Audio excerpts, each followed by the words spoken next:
हाँ बच्चों, अब हम रेजिस्टेंस के बारे में बात करते हैं। तो रेजिस्टेंस के पहले हमें ये समझ लेना चाहिए कि किसी कंडक्टर पर पोटेंशियल डिफरेंस अप्लाई करने पर करंट फ्लो होता है। तो on applying potential difference current flows, ये एक बेसिक कॉन्सेप्ट था। ठीक है, अब हम रेजिस्टेंस की डिपेंडेंस याद करें उसके पहले अपन एक नॉर्मल प्रैक्टिकल लाइफ की चीज़ देखते हैं। रेजिस्टेंस का मतलब होता है अपोजिशन टू फ्लो। हमने यहाँ पर top view of water tank, मान लीजिए पानी की टंकी है और अपन उसका टॉप व्यू देख रहे हैं। तो पहले केस में अपन ने पानी की टंकी से 3 पाइप जोड़े और तीनों पाइप की लेंथ अपन ने बराबर बताई है, लेकिन पहले पाइप का डायमीटर सबसे कम है, दूसरे का थोड़ा ज़्यादा है, तीसरे का सबसे ज़्यादा है, या मैं कहूँ क्रॉस सेक्शन तीसरे का सबसे ज़्यादा है और पहले का क्रॉस सेक्शन सबसे कम है। तो अगर इस टंकी को खाली करना हो तो सबसे आसानी से फ्लो किस में होगा पानी? जिस पाइप का क्रॉस सेक्शन ज़्यादा है। मतलब पानी का वो पाइप जिसका क्रॉस सेक्शन ज़्यादा होता है वो पानी के फ्लो को अपोज कम करता है। ठीक है, इसी तरह से हमने एक दूसरा और देखा। हमने अब वापस 3 पाइप लगाए, तीनों पाइप का इस बार क्रॉस सेक्शन सेम रखा लेकिन लेंथ बढ़ा दी। तो किस पाइप में अपोजिशन सबसे ज़्यादा मिलेगा? सीधी सी बात है, जिसकी लेंथ सबसे ज़्यादा है। ठीक है, तो वापस एक बार व्यू देखते हैं बेटा। जिस पाइप का क्रॉस सेक्शन सबसे ज़्यादा है उसने अपोजिशन सबसे कम दिया, जिस पाइप की लेंथ सबसे ज़्यादा है उसने अपोजिशन सबसे ज़्यादा दिया। ठीक है, तो अब हम इलेक्ट्रिक रेजिस्टेंस की बात करते हैं। तो इलेक्ट्रिक रेजिस्टेंस हम R से रिप्रेजेंट कर रहे हैं। तो R इक्वल टू क्या होता है बेटा? V upon I। अच्छा, अब ये फॉर्मूला देख के दिमाग में क्या आता है कि R directly proportional to V and R inversely proportional to I, ये ऐसा देखने पर आता है, जो कि गलत है। तो एक्चुअल में क्या हुआ समझना, V1 अपॉन I1, V2 और I2 का रेशियो हमेशा कांस्टेंट रहा और इस कांस्टेंट को हम नया नाम देते हैं रेजिस्टेंस। ठीक है, तो यहाँ पर क्या हुआ समझेंगे। तो resistance of a device does not depend. तो रेजिस्टेंस किस पर डिपेंड नहीं करता? ये पोटेंशियल डिफरेंस और करंट पर डिपेंड नहीं करता। अगर आप पोटेंशियल डिफरेंस बढ़ाओगे तो करंट भी बढ़ेगा, लेकिन इनका रेशियो हमेशा कांस्टेंट बना रहेगा। तो resistance of device does not depend on potential difference applied and current flowing. तो रेजिस्टेंस डिपेंड करता किस पर है? ठीक है, अभी हमने पानी के फ्लो वाली बात देखी थी बेटा, तो उसी को हम यहाँ पर भी समझ सकते हैं। तो resistance of an object depends on length. जितना लेंथ ज़्यादा होगा उतना ही रेजिस्टेंस भी ज़्यादा होगा। तो resistance is directly proportional to length. तो अगर हम रेजिस्टेंस और लेंथ का ग्राफ बनाएंगे तो ये स्ट्रेट लाइन आएगा। ओके, दूसरा resistance is inversely proportional to A. ठीक है, तो यहाँ पर क्या हो गया? Resistance is inversely proportional to A. तो अब यहाँ पर मैं R और A का अगर ग्राफ बनाता हूँ, एरिया कम रेजिस्टेंस ज़्यादा, एरिया ज़्यादा रेजिस्टेंस कम, तो एक ग्राफ तो ये आएगा। लेकिन अगर मैं R और 1/A में ग्राफ बनाता हूँ तो ये स्ट्रेट लाइन आएगा। ठीक है, और रेजिस्टेंस डिपेंड करता है नेचर ऑफ मटेरियल पे, कि मान लीजिए आपने एक बार कॉपर वायर लिया, एक बार आयरन वायर लिया, एक बार एल्यूमिनियम लिया, एक बार सिल्वर लिया, एक बार गोल्ड वायर लिया, तो हर वायर का रेजिस्टेंस अलग अलग होता है, वो मटेरियल पे डिपेंड करता है। और साथ ही में ये टेम्परेचर पर भी डिपेंड करता है। तो इन दो प्रोपोर्शनैलिटीज को हम जब साथ लेंगे तो R is directly proportional to A, R is inversely proportional, R is directly proportional to length and inversely proportional to area. जब ये प्रोपोर्शनलिटी कांस्टेंट हटाएंगे, जब प्रोपोर्शनलिटी सिंबल हटाएंगे तो हमारे पास एक कांस्टेंट आता है R, वो R रेजिस्टिविटी कहलाता है। तो ये जो रेजिस्टिविटी है, ध्यान रखना, ये कांस्टेंट ऑफ प्रोपोर्शनलिटी था and it is property of matter.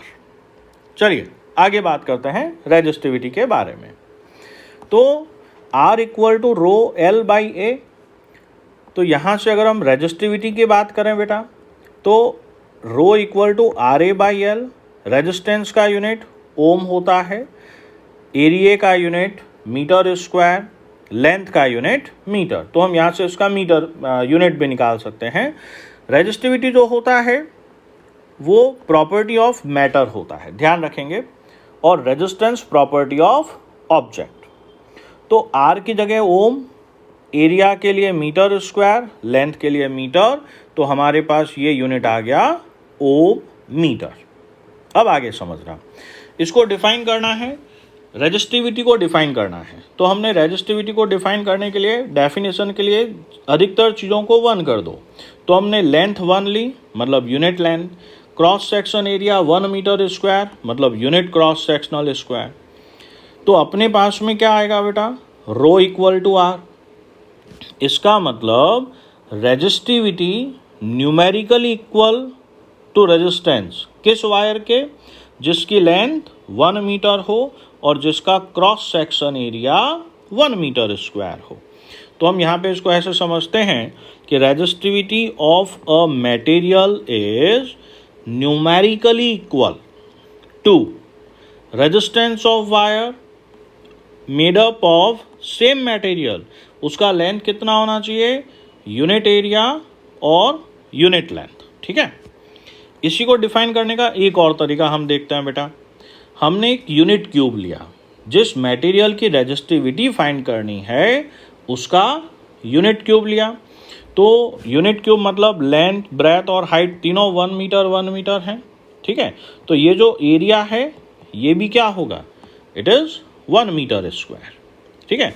तो हमारे पास में देखो क्रॉस सेक्शन 1 मीटर स्क्वायर हो गया और दो अपोजिट फेजेस के बीच में डिस्टेंस 1 मीटर हो गया, जो हमारी रेजिस्टिविटी की डेफिनेशन को भी एक्सप्लेन करता है। तो रेजिस्टिविटी का दूसरा डेफिनेशन क्या हो गया बेटा, resistivity of a material is equal to resistance between the opposite faces of unit cube, okay, made up of same material. अब इसके बेसिक न्यूमेरिकल्स देखते हैं रेजिस्टेंस के, और रेजिस्टेंस के यूनिट वगैरह हमने ओम्स लॉ वाले वीडियो में एक्सप्लेन किए हुए हैं। तो चलिए आगे देखते हैं बेटा। A wire of given material जिसकी लेंथ L है, क्रॉस सेक्शन एरिया A है और उसका रेजिस्टेंस 8 ओम है। What would be the resistance of another wire of same material? लेकिन अपन ने लेंथ अब L/3 ली बेटा और एरिया 3A, मतलब एरिया पहले का ट्रिपल लिया। तो फर्स्ट वाले वायर के लिए हमने R equal to row L/A लगा दिया और वो हमें 8 दिया हुआ है। सेकेंड वाले वायर के लिए R dash equal to rho L dash by A dash. अब L डैश कितना है, L/3 और A डैश कितना है, 3A। तो अब अगर हम यही वैल्यूज़ लगाएंगे तो R dash equal to rho L dash की जगह पर L/3 और A डैश की जगह पर 3A। तो हमारे पास अब क्या आ गया, रो L/A डिवाइडेड बाय 9। तो रो L/A हमारे पास पहले से 8 था, तो हमारे पास में ये हो गया 8/9 ओम, ओके। अब आगे समझते हैं बेटा। मान लीजिए ये एक सवाल है, हमें ध्यान है V और I ग्राफ का स्लोप रेजिस्टेंस देता है और ओमिक डिवाइसेस के लिए ये स्ट्रेट लाइन होता है। तो हमें इस सवाल में दो अलग अलग मटेरियल हैं X और Y, जिनका VI कर्व दिया हुआ है और हमें पूछ रहा है which material has lower resistance. तो बेटा अपने को ध्यान है कि tan थीटा मतलब पोटेंशियल करंट कर्व का स्लोप tan थीटा क्या देता है, रेजिस्टेंस देता है। तो यहाँ पर किसका स्लोप ज़्यादा है, कौन ज़्यादा कर्व्ड है, एक्स वाला। तो अपने पास में क्या हो गया, as we know that slope of V I curve gives resistance. तो यहाँ पर theta for X is greater than theta for Y, इसका मतलब tan theta of X is greater than tan theta of Y. तो यहाँ पर हमारे पास में एक्स वाले का रेजिस्टेंस ज़्यादा होगा। इसी सवाल को करने का दूसरा तरीका, अब समझो, देखो हमारे पास में v is equals to I R था, तो r इक्वल टू क्या होगा, v अपॉन आई। तो रेजिस्टेंस ज़्यादा के लिए अगर कम करंट पर, कम करंट के लिए पोटेंशियल ज़्यादा है तो रेजिस्टेंस ज़्यादा, ठीक है। और हम पोटेंशियल सेम लें तो उसके लिए करंट जिसके लिए कम है उसका ज़्यादा देखा जाएगा, है ना। तो मान लीजिए हमारे पास में ये कर्व है, तो for same current in them, हम सेम करंट रखना चाह रहे हैं। तो देखो सेम करंट के लिए ज़्यादा पोटेंशियल चाहिए एक्स वाले को, तो R equal to V by I, तो जिसका न्यूमरेटर ज़्यादा है उसका रेजिस्टेंस भी ज़्यादा होगा, बराबर। इसी तरह से मान लीजिए अब हम पोटेंशियल डिफरेंस को सेम रखना चाहते हैं, तो पोटेंशियल डिफरेंस को सेम रखने पर जिसके लिए करंट कम है, क्योंकि न्यूमरेटर सेम है, तो जिसका डिनोमिनेटर कम है बेटा वो फ्रैक्शन ज़्यादा होगा, है ना। तो यहाँ पर हमारे पास में यहाँ से भी हम x का रेजिस्टेंस ज़्यादा कहेंगे। एक और सवाल लेते हैं जिससे कॉन्सेप्चुअल क्लियरिटी बढ़े। अब हमारे पास में v और i कर्व इस तरह का है ना। तो रेजिस्टेंस हम दो तरह से दे सकते हैं बेटा, एक एवरेज रेजिस्टेंस होता है और एक इंस्टेंटेनियस रेजिस्टेंस। तो अगर मैं 6 एम्पियर करंट के लिए बात करूं तो पोटेंशियल डिफरेंस कितना है बेटा, 30, है ना। तो यहाँ पर 30/6 हुआ, ये 5 ओम है। इसी तरह से 10/2 ये भी 5 ओम है, ओके। या फिर अगर मैं इस ट्राइंगल का स्लोप लूँ बेटा तो वो क्या हो जाएगा, 30 - 10 डिवाइडेड बाय 6 - 2 20/4, और ये भी 5 ओम आएगा। तो यहाँ पर हमारे पास में हम ये एवरेज, इस सिचुएशन में एवरेज रेजिस्टेंस और इंस्टेंटेनियस रेजिस्टेंस सेम आता है, ये ओमिक डिवाइस के लिए कहलाता है, ठीक है। नेक्स्ट में हम सीरीज और पैरेलल के बारे में बात करेंगे और उसके न्यूमेरिकल्स करेंगे। राधे राधे।